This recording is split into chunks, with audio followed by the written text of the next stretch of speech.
জয় যীশু। প্রথম পাঠ প্রত্যাদেশ গ্রন্থ হতে আজকের বাণী পাঠ ২০ অধ্যায় ১ থেকে ৪ পদ, ১১ পদ, ২১ অধ্যায় ২ পদ। মৃত লোকেরা জীবিত কালে যা কিছু করেছিল সেই অনুসারেই তাদের বিচার করা হলো। তারপর দেখা দিল সেই নতুন জেরুসালেম। আমি যোহন এক দিব্য দর্শনে দেখতে পেলাম, স্বর্গ থেকে নেমে আসছেন একজন স্বর্গদূত। তার হাতে রয়েছে সেই অতল গহ্বরের চাবিকাঠি আর প্রকাণ্ড বড় একটা শেকল। তিনি এসে সেই নাগ দানবটাকে, অর্থাৎ সেই আদিম সাপ যার নাম দিয়াবল বা শয়তান, তাকে ধরে ফেললেন এবং তাকে ১,০০০ বছরের জন্যে শেকল দিয়ে বেঁধে রাখলেন। তারপর তিনি তাকে অতল গহ্বরে ঠেলে ফেলে দিলেন আর গহ্বরের মুখটাকে বদ্ধ করে সেখানে একটা শিল মোহরের ছাপ মেরে রাখলেন, যাতে পুরো ১,০০০ বছর শেষ না হওয়া পর্যন্ত সে জাতি বিজাতির মানুষদের আর প্রতারিত করতে না পারে। কেননা সেই সময়ের পরেই তাকে অল্পকালের জন্যে ছেড়ে দিতে হবে। এবার দেখলাম আমার সামনে কয়েকটি সিংহাসন। তাতে যারা এসে বসলেন তাদেরই হাতে দেওয়া হলো বিচারের ভার। আর সেই সময় আমি সেই সব মানুষের আত্মাদেরও দেখতে পেলাম, যিশুর সাক্ষ্য বাণী এবং ঈশ্বরের বাণী প্রচার করার দায়ে যাদের শিরচ্ছেদ করা হয়েছিল। তারা সেই পশু কিংবা সেই পশুর মূর্তির পূজা করেনি কখনো। নিজেদের কপালে বা হাতে সেই পশুর প্রতীক চিহ্ন তারা ধারণ করেনি কখনো। সেই সময় তাদের মধ্যে জেগে উঠল নবজীবন। খ্রিস্টের সঙ্গে রাজত্ব করতে লাগলো তারা। রাজত্ব করল ১,০০০ বছর।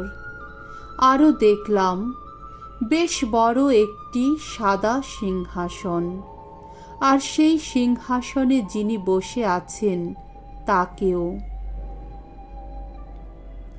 পৃথিবী ও আকাশ তার সামনে থেকে ছুটে পালিয়ে গেল, কোনো চিহ্নই রইল না তাদের। তারপর আমি দেখতে পেলাম সিংহাসনের সামনে দাঁড়িয়ে রয়েছে যত মৃত মানুষ, ছোট বড় সকলেই। সেই সময়ে কয়েকটি গ্রন্থ খোলা হলো। শেষে খোলা হলো আর একটি গ্রন্থ, সেটি হলো জীবন গ্রন্থ।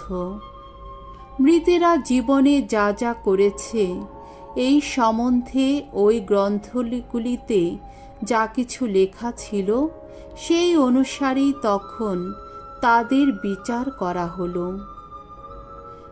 যেসব মৃত লোক সমুদ্র গর্ভে পড়েছিল সমুদ্র তাদের ফিরিয়ে দিল, তেমনি মৃত্যু আর অধোলোকও তাদের কবলে পড়ে থাকা যত মৃত লোককে ফিরিয়ে দিল। মৃতেরা জীবনে যা যা করেছিল সেই অনুসারেই তাদের প্রত্যেকের বিচার করা হলো। তখন মৃত্যু আর অধোলোককে নিক্ষেপ করা হলো সেই আগুনের হ্রদে। এই যে আগুনের হ্রদ, আসলে এই তো দ্বিতীয় মৃত্যু। যাদের নাম জীবন গ্রন্থে পাওয়া গেল না তাদের সকলকেও সেই আগুনের হ্রদে ঠেলে ফেলে দেওয়া হলো। তখন আমি এক নতুন আকাশ আর এক নতুন পৃথিবী দেখতে পেলাম, কারণ আদি আকাশ আর আদি পৃথিবী মিলিয়ে গিয়েছিল, কোনো সমুদ্র আর তখন ছিল না। আমি দেখতে পেলাম স্বর্গ থেকে ঈশ্বরের কাছ থেকে নেমে আসছে সেই পুণ্য নগরী, সেই নতুন জেরুসালেম।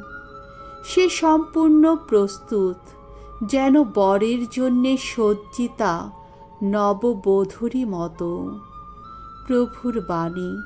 ঈশ্বরকে ধন্যবাদ। সাম সঙ্গীত 84 অধ্যায় 2 থেকে 5 পদ এবং 7 পদ। ধূ মানুষের মাঝখানে এই দেখো ঈশ্বরের আবাস। আমার প্রাণ ব্যাকুলিত, মূর্ছিত প্রায়, ভগবানের প্রাঙ্গণে যাবার অভিলাষে। আমার দেহমন আনন্দমুখর, জীবনময় ঈশ্বরের বন্দনা গানে।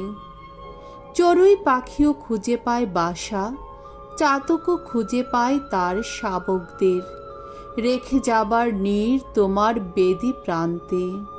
বিশ্বপতি ওগো ভগবান, ওগো রাজা আমার, ঈশ্বর আমার। ধন্য তারা, তোমার গৃহে থাকতে পায় যারা, তারা অবিরাম তোমার গুণকীর্তন করে। ধন্য তারা, তুমি যাদের শক্তির উৎস, তারা এগিয়ে চলে নিত্য নতুন শক্তি নিয়ে। বাণী বন্দনা। জয় জয় প্রভুর জয়। তোমরা সোজা হয়ে দাঁড়াও, তোমরা মাথা তুলেই দাঁড়াও, আর দেরি নেই, এলো মুক্তির দিন। জয় জয় প্রভুর জয়। মঙ্গল সমাচার। লূক রচিত মঙ্গল সমাচার 21 অধ্যায় 29 থেকে 33 পদ। ওসব ভয়ঙ্কর ঘটনা যখন তোমরা ঘটতে দেখবে, তখন বুঝবে ঐশ্বর রাজ্য আসতে আর দেরি নেই।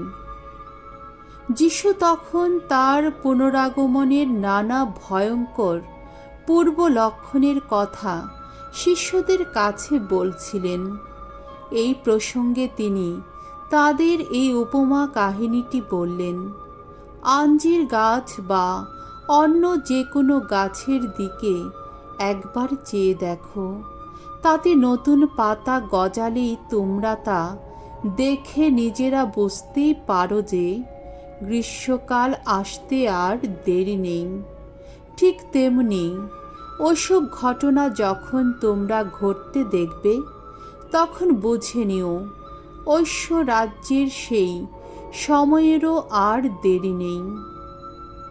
আমি তোমাদের সত্যি বলছি, এই যুগে লোকেরা পৃথিবী থেকে অবলুপ্ত হওয়ার আগেই ওই সব ঘটনা ঘটবে।